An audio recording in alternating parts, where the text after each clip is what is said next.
niwe nimero ya mbere mu bashyigikira kandi bagafasha Donald Trump cyane. Muri iyi minsi bizakugora kubona ifoto ya Donald Trump batari kumwe. Nta muntu n'umwe ku isi umurusha amafaranga. Ni umuyobozi wa Tesla, SpaceX, Starlink ndetse na X. Elon Musk aherutse kugirwa na Perezida Donald Trump umuyobozi wa minisiteri ishinzwe kunoza imikorere ya guverinoma. Ni gute uyu muherwe agiye gukoresha kamere ye idasanzwe cyangwa se imiterere ye idasanzwe mu gukoresha uwo mwanya mu nyungu ze bwite? Ikimenyetso cyerekana ko umunsi Donald Trump atorwa wari umunsi wihariye nuko Elon Musk yambaye karavate ye nziza cyane. Uyu muherwe akunda kwambara imyenda isanzwe nka jeans na t-shirt. Ntabwo asanzwe yambara ibintu bya costume karavate. Gusa nanone si buri munsi umuntu afata ifoto y'urwibutso ari kumwe na perezida wa 47 wa Leta Zunze Ubumwe za Amerika nyuma y'ijoro ryo gutsinda amatora akomeye. Ijoro risoza urugendo rw'intsinzi rutangaje. Ubu nibwo bwoko bw'inkuru abanyamerika bakunda byahebuje. Ku itariki ya 6 y'ukwezi kwa 11 ku munsi w'intsinzi i Palm Beach, imbere y'abamushyigikiye, Donald Trump ntabwo yibagiwe gushimira cyane umwe mu bamushyigikiye byimazeyo. Ati umwami mushya aravutse. Ubwo yavugaga Elon Musk mbere yo kumutaka cyane nk'umuyobozi wa SpaceX. Yongeyeho ati Elon Musk ni umuntu udasanzwe, ni umuhanga udasanzwe kandi tugomba kurinda abahanga nk'aba ngaba kubera ko ntabwo dufite benshi. Reka tuvuge gato ku ruhare rwa X yahoze yitwa Twitter mu gufasha Trump gutsinda amatora. Trump afite impamvu yo gushimira Musk. Uretse kuba ari umwe mu baterankunga bakomeye b'ibikorwa bye byo kwiyamamaza kubera ko yatanze hafi miliyoni 120 z'amadolari, uyu muherwe yamaze amezi menshi akoresha ijwi rye rikomeye mu gushyigikira umukandida w'abarepublika, cyane cyane ku rubuga rwa X rwahoze rwitwa Twitter. Musk yaruguze kuri miliyari 44 z'amadolari. Kuba ari umugabo ukize cyane ku isi, akaba umuyobozi wa Tesla, SpaceX, Starlink na X, ntabwo byari bihagije. Elon Musk ubayoboye minisiteri ishinzwe kunoza imikorere ya guverinoma ya Amerika. Nubwo uyu mwanya udafatwa nk'umunyamabanga wa leta cyangwa se ministre mu buryo bwemewe, benshi mu basesenguzi ba politike bawubonamo inshingano zisa n'iz'umukuru w'abaministre cyangwa se vice president mu buryo buteruye neza ngo twese tubone. Uru rukundo hagati y'aba baherwe babiri rwaje rute? Nubwo ngubu basa n'abafitanye umubano ukomeye, ntabwo byahoze bimeze gutya. Mu 2020 Elon Musk yari yaratangaje ko atigeze atora mu matora ya perezida, ariko ko yaza gutora yari gutora Joe Biden. Ku rundi ruhande, Donald Trump ntabwo yigeze agira isoni zo kwita Elon Musk umunyamanyanga cyangwa se umunyabinyoma ukomeye. Cyane cyane ibi yabivuze mu 2023 ubwo Elon Musk yashyigikiraga guverineri wa Floride Ron DeSantis mu matora yo guhatanira kuyobora ishyaka ry'abarepublika, aho Trump nawe yari umukandida. Mu by'ukuri uyu wari umubano wari wuzuye amakimbirane mbere y'ubushuti bwabo. Mu kwezi kwa 7 mu 2022 Elon Musk yanditse kuri Twitter ati mu by'ukuri ntabwo nanga Trump, ariko igihe kirageze ngo amanike ingofero maze yisohokere neza. Iri jambo rya Musk ryaje nyuma y'uko Trump yari yamwise umunyabinyoma mu buryo budaca ku ruhande, amushinja kumubeshya ku bijyanye n'uwo yari yatoye mu matora ya perezida yo mu 2016. Donald Trump mu magambo yuzuye isesereza yabwiye abamushyigikiye mu nama yari yabereye muri Alaska ati Elon Musk ntabwo azigera agura Twitter. Gusa nyuma y'amezi make Musk yahinyuje Trump akora ibyo atakekaga, agura Twitter. Nyuma yaho Elon Musk yaje gushyigikira Ron DeSantis ko tumuvuzeho mu kanya. Uyu ni mukeba ukomeye wa Trump mu ishyaka ry'abarepublika. Ron DeSantis yanatangirije ibikorwa bye byo kwiyamamaza mu kiganiro kuri Twitter Space, ibintu byasakuje cyane mu itangazamakuru. Akana ko mu jisho hagati ya Donald Trump na Elon Musk katangiye mu kwa gatatu mu 2024 ubwo Elon Musk yahitagamo kwerura hagashyikira Donald Trump ku mugaragaro. Yahise atangira kugira uruhare rukomeye mu bikorwa byo kwamamaza Trump, cyane cyane nyuma y'igitero cyo kugerageza kwica uyu muperezida uherutse kongera gutorwa. Ni igitero cyabaye mu kwezi kwa karindwi mu 2024. Uyu mwanya wihariye mu rugamba rwa Trump rwo gutorwa watumye Elon Musk aba umwe mu bantu batandukanye n'abandi bose bari nyuma ya Trump. Elon Musk yahindaguye ibitekerezo bye muri politike ya Leta Zunze Ubumwe za Amerika nyuma y'imyaka myinshi ashyigikira abademokrate. Uyu munsi ni umurepublika. Elon Musk yabonye ubwenegihugu bwa Leta Zunze Ubumwe za Amerika mu 2002. Ubusanzwe ni umunyafrika y'Epfo. Yigeze gutangaza ko yari asanzwe atora cyane cyane abakandida b'ishyaka ry'abademokrate mu myaka myinshi yabanje. Ariko ibi bintu byatangiye guhinduka hagati ye na Perezida Joe Biden bitewe n'impamvu zitandukanye. Kimwe mu byo yagaragaje byatumye ahagarika urukundo yakundaga abademokrate nuko atavuga rumwe na Joe Biden ku bijyanye n'amashyirahamwe y'abakozi, Les Unions. Musk ashyigikiye cyane ko abakozi ba Tesla batagira ishyirahamwe ribahagarariye. Ikindi nuko yumvaga yarasuzuguwe cyane ubwo atatumirwaga mu nama yabereye mu biro bya Perezida wa Leta Zunze Ubumwe za Amerika mu 2021. Inama yigaga ku iterambere ry'ibikorwa by'imodoka zikoresha amashanyarazi, kandi uruganda rwe rwa Tesla ari rumwe mu nganda zikomeye cyane ku isi zikora izi modoka. Ni gute batantumira muri ibi bintu kandi ari jye mwami wabyo? Muri manda ya Joe Biden kandi ibigo bya Elon Musk byakomeje guhangana n'iperereza rya leta ku ngingo zirimo uko abakozi bafatwa, uko yaguze Twitter, ndetse no ku birego byerekeye uburyo bwo kwitwara bw'imodoka za Tesla autopilot. Mu kwezi kwa 11 mu 2021 Elon Musk yabwiye umunyamakuru wa New York Times ko atazongera gutora Perezida Joe Biden, ariko ntabwo yashimangiye ko azashyigikira Trump. Yaragize atayanga yagiye kuba amahitamo agoye cyane. Nyuma yo kugura Twitter, Elon Musk yahise akuraho ibihano byari byarafatiwe konti ya Donald Trump yo kuri Twitter, bituma perezida wahozeho yongera kubona konti ye iremereye cyane kuri uru rubuga nkoranyambaga. Igitangaje muri iyi nkuru nuko kuva Musk yagura Twitter akayihindurira izina akayita X, akaba n'umuyobozi wayo, birumvikana nawe yahise agwa mu bibazo bihuye neza n'ibyo Trump yamaganaga mu kwiyamamaza kwe. Kunenga itegeko rigenga imbuga nkoranyambaga no kugenzura ibitekerezo, kurwanya ibinyoma mu itangazamakuru fake news, kurwanya abimukira binjira muri Amerika mu buryo budakurikije amategeko n'ibindi. Ryan Broderick wandika ku birebana no gukoresha internet muri Garbage Day newsletter yigeze kuvuga ko Musk ari umuntu ukunda kwitabwaho cyane. Ni umuherwe ariko akundiye abantu bamuvugaho kandi bakamuha agaciro. Anemeza ko Elon Musk asubira inyuma cyangwa se imbere mu mitekerereze ya politike bitewe n'inyungu abibonamo. Birumvikana ni umucuruzi. Yanakomeje avuga ko uburyo Musk yatangazaga ubutumwa ku mbuga nkoranyambaga ngo bwahindutse cyane mu myaka ya vuba. Mbere Musk yandikaga ibintu byibanda ku mahoro n'amajyambere y'abaturage, anashyigikira ibitekerezo by'ubwisanzure busesuye birimo nk'ubwigenge bw'abaryamana n'abo bafite ibitsina bimwe. Ibi yabikoze kugera mu 2018. Nyuma y'icyo gihe ibintu byarahindutse mu buryo butunguranye cyane. Kuva yafata Twitter, Elon Musk yagiye arushaho kwivanga mu mpaka za politike, kandi inshuro nyinshi agatangaza inkuru zifite imvugo ishotora cyangwa se zose nta kuri kuzirimo. Nk'ubwo mu gihe cy'imyigaragambyo iheruka mu Bwongereza, Elon Musk yivanze cyane mu mpaka na Minisitiri w'Intebe Keir Starmer, avuga ko intambara y'abanyagihugu aho Abongereza hagati yabo bashobora kuzasubiranamo ngo ari intambara idashobora kwirindwa, ngo izaba uko byagenda kose. Ndetse yashyize hanze amakuru y'ibinyoma avuga ko hari inkambi zo gufungiramo abantu zateguwe mu Bwongereza zigashyirwa mu bigwa bya Falkland.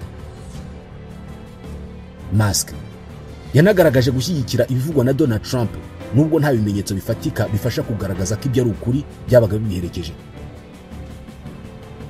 Bombi bemeje ko mu matora ya Leta Zunze Ubumwe za Amerika habamo uburiganya bwihariye, ubushakashatsi bwakozwe na Center for Countering Digital Hate, umuryango Musk yari yaragerageje kurega mu rukiko ariko urubanza rugahagarikwa, bwagaragaje ko Elon Musk yagiye ashyira kuri Twitter ibirego by'ibinyoma cyangwa se bitari ukuri ku matora inshuro 50 muri uyu mwaka wonyine.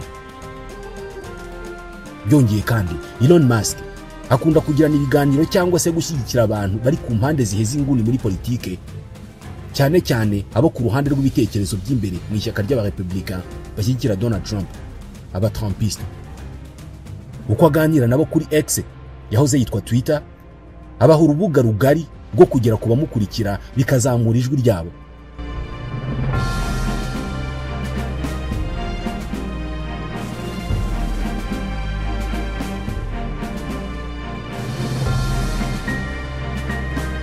Dore izindi ngingo zoroheje ubwiyunge bwa Donald Trump na Elon Musk.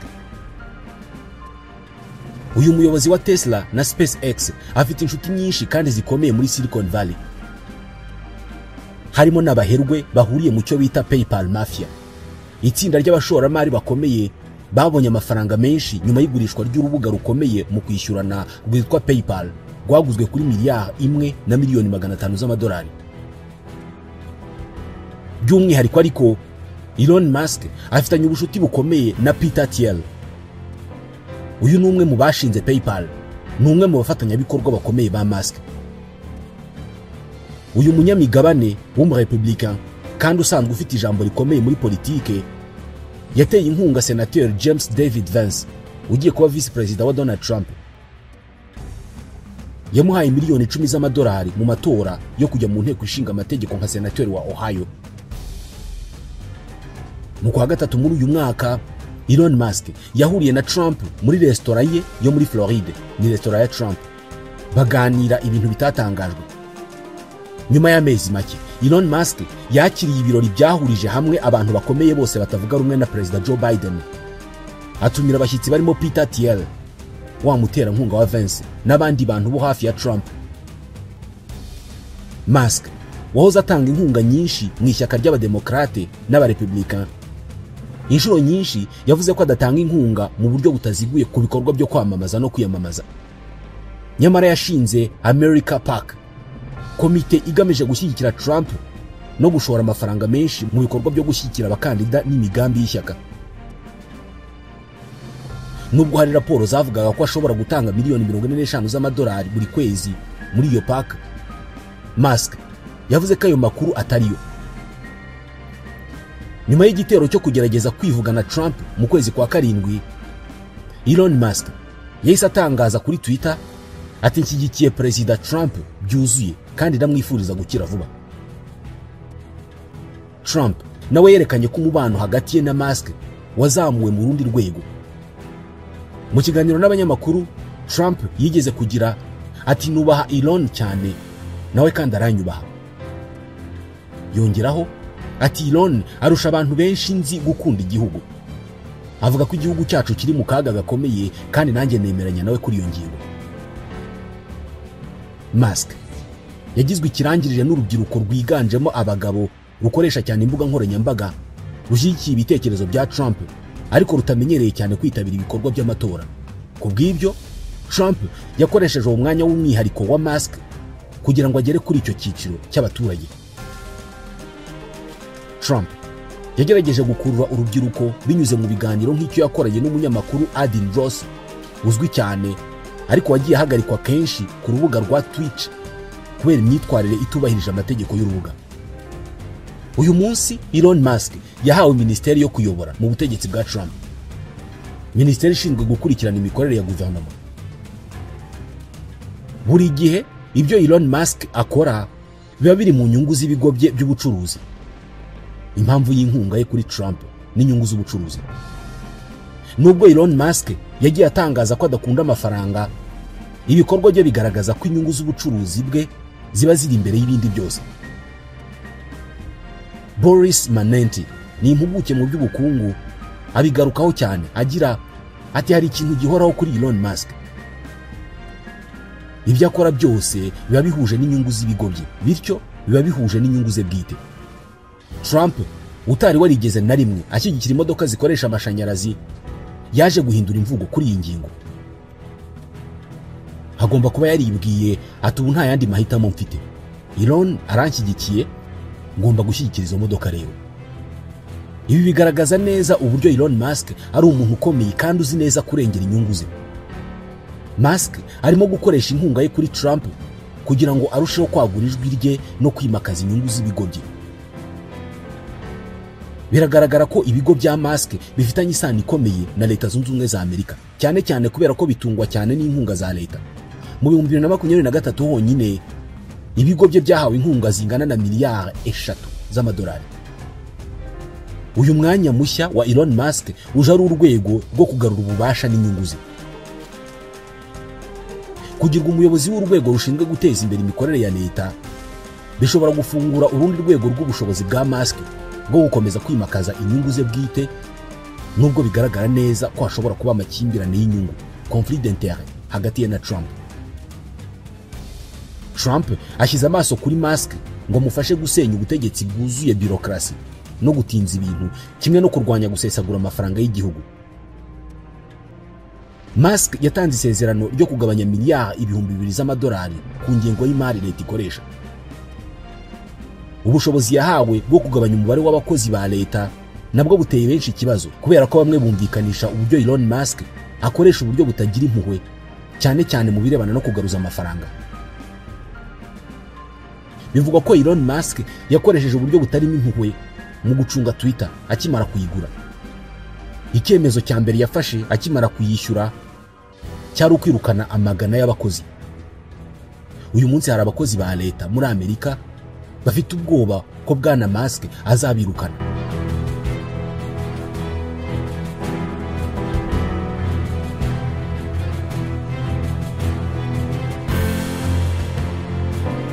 Ubufatanye bwa Musk na Trump bugamije cyane cyane guhuza ubucuruzi na politike mu buryo bushobora kubyara inyungu cyangwa se kutavugwaho rumwe. Nubwo Trump yibwira ko Musk ashobora kuzana impinduka mu mikorere ya leta, abenshi bibaza niba uburyo yifashisha buzwiho kwirengagiza imibereho y'abakozi n'uburenganzira bwabo budashobora kugira ingaruka mbi ku muryango mugari w'Abanyamerika. Elon Musk n'ubushobozi bwe bwo guhindura amategeko byaba bizajya mu nyungu ze bwite imbere y'ibindi. Umwanya mushya wa Elon Musk nk'umuyobozi w'ishami rishinzwe guteza imbere imikorere ya guverinoma ushobora kuzamura cyane inyungu z'ibigo bye. Musk azwiho kutihanganira amategeko n'amabwiriza, ashobora kuzakoresha uyu mwanya wa politike agashyigikira gahunda yo koroshya amabwiriza mu bintu bifitiye akamaro ibikorwa bye. Tesla ni kimwe mu bigo bya Elon Musk wavuga ko bizagena hazaza h'imodoka zikoresha ikoranabuhanga ku isi. Ni imodoka zikoreshwa n'amashanyarazi kandi zifite ubushobozi bwo kwitwara nta mushoferi. Gusa Tesla ikomeje guhura n'imbogamizi ziturutse ku mabwiriza akomeye y'ikigo gishinzwe umutekano w'ibinyabiziga muri Amerika, National Highway Traffic Safety Administration. Kugira ngo gutwara ibinyabiziga bidafite abashoferi bigere ku rwego rushimishije, Elon Musk ashobora kuzashyira igitutu kuri Trump kugira ngo agabanye izi mbogamizi z'amategeko. Elon Musk kandi afite ikigo gikora ubushakashatsi mu by'isanzure cyitwa SpaceX. Iki ni ikindi kigega Musk ashobora kuzabonamo inyungu ikomeye cyane kubera uyu mwanya yahawe mu butegetsi bwa Trump. Iki kigo cyahawe miliyari 15 z'amadolari y'inkunga na Leta Zunze Ubumwe za Amerika mu myaka 10 ishize.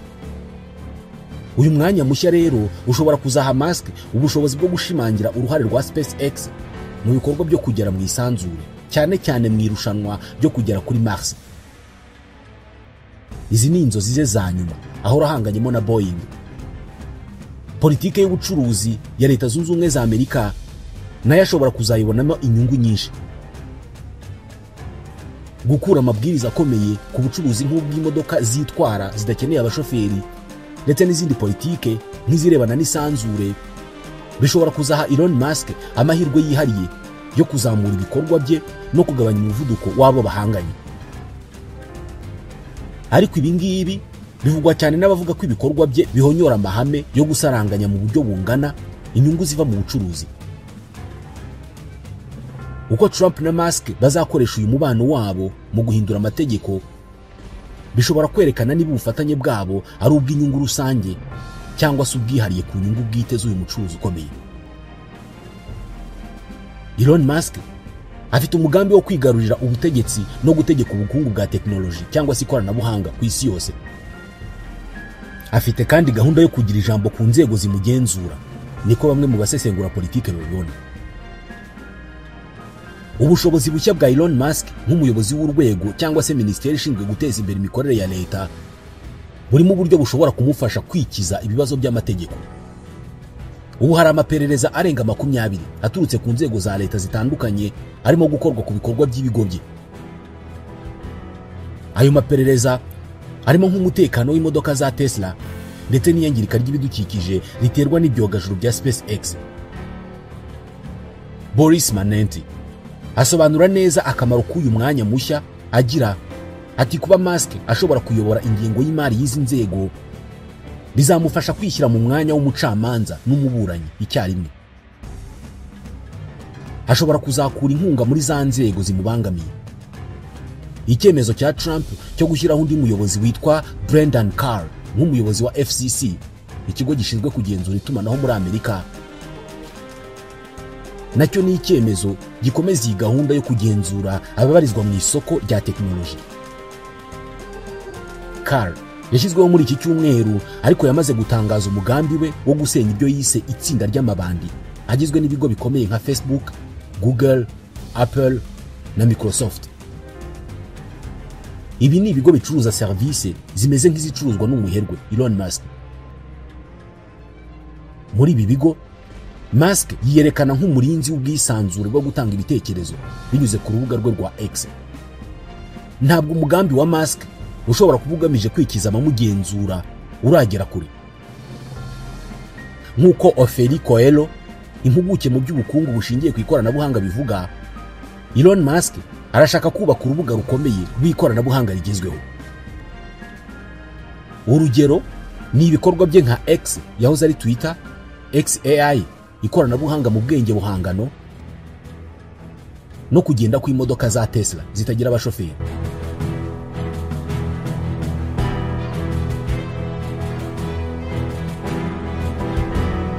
Ibi bikorwa byose bihuzwa n'icyiciro cy'ibikorwa remezo by'ikoranabuhanga nka Starlink itugurisha internet. Uyu mugambi wa Musk ugamije gusiganwa n'ibigo bikomeye nka Alphabet, iyi ngiyi ni ifite Google, kugira ngo ahindure X n'ibindi bigo bye urwego rw'ubukungu rutinyitse. Coelho asobanura ati umugambi wa nyuma wa Musk ni uguhindura ibigo bye ibirangirire mu bukungu bwa tekinoloji. Arashaka kubaka ubwami bw'ikoranabuhanga bwihariye, aho azajya agenzura buri kintu kuva ku makuru tubona kugera ku mikorere ya tekinoloji y'isi yose. Muri make, Musk ntabwo muri uyu mwanya azibanda cyane ku kugabanya ingengo y'imari leta ikoresha, ahubwo arashaka kwiyubakira ubwami bwe aho we azaba ari umwami w'abami. Elon Musk ntabwo yitwararika gusa inyungu z'ubukungu cyangwa se ibitekerezo bye bya politike gusa. Ikindi kintu gisobanura Elon Musk uwo ari we ni ukwikunda kwe. Abamuzi neza bemeza ko Musk afite kamere y'ibyitwa megalomani. Iyi ni imyitwarire yo kwikunda kurenza ukundi kose kubaho, aho buri gihe ushaka kugaragariza abandi ko ari wowe mukuru kandi munini kubarusha. Niba yitwara uku, aha nta kinyoma kirimo, kubera ko araturuta twese. Akunda kwigereranya n'abategetsi bakomeye mu mateka y'isi bakabirangirire nka Alexandre le Grand. Byemezwa ko ikosa rikomeye wakora imbere ya Elon Musk mubaye hari ibyo muhuriramo ari ukugerageza kumushyira hasi cyangwa se kumugaragariza ko hari ibyo adashoboye. Walter Isaacson ni umwanditsi ukomeye w'ibitabo wakurikiranye cyane ubuzima bwa Elon Musk. Yemeza ko Musk yizera ko afite ubushobozi bwo kurokora isi. Uyu munsi atekereza ko imibereho yacu yose iri imbere iri mu biganza bye. Nk'uko Isaacson abivuga, ukwiyumva uku byakomotse ku bibazo byo mu bwana bwe,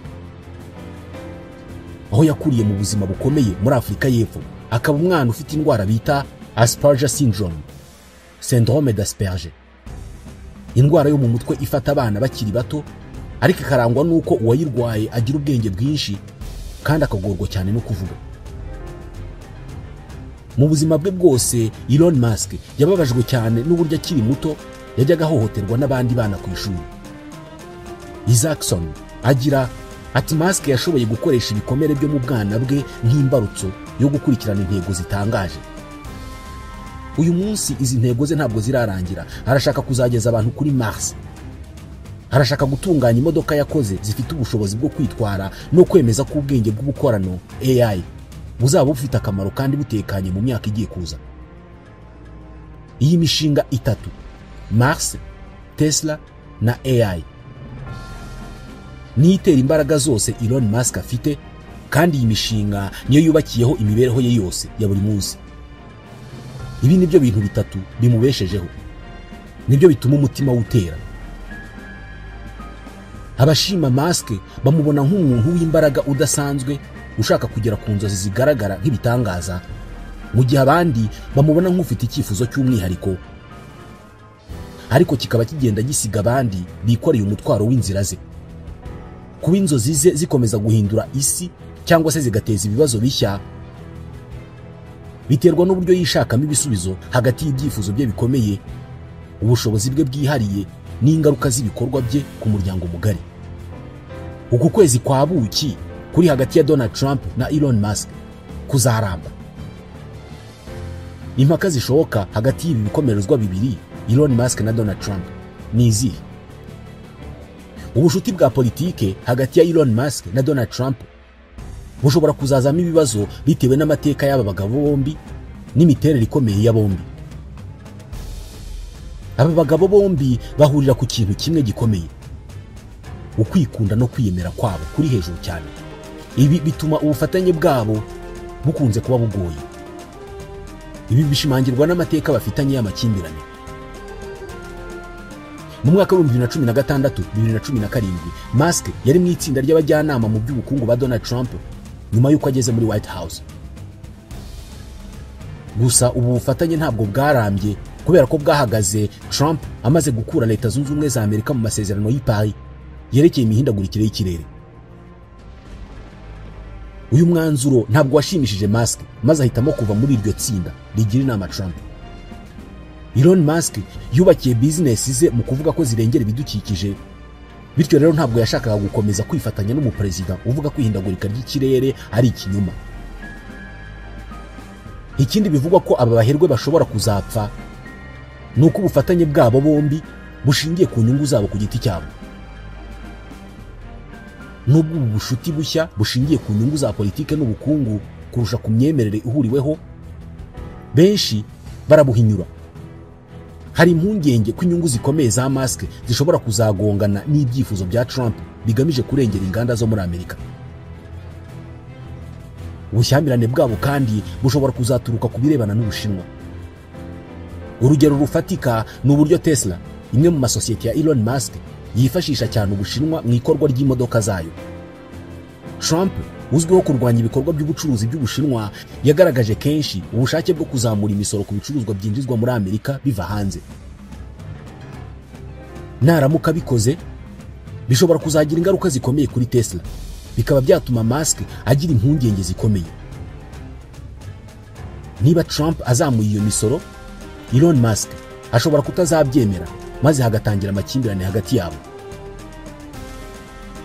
Nubwo ubu bufatanye bugaragara nk'ubwumvikane bw'igihe gito, ariko bushingiye ku musingi utajegajega.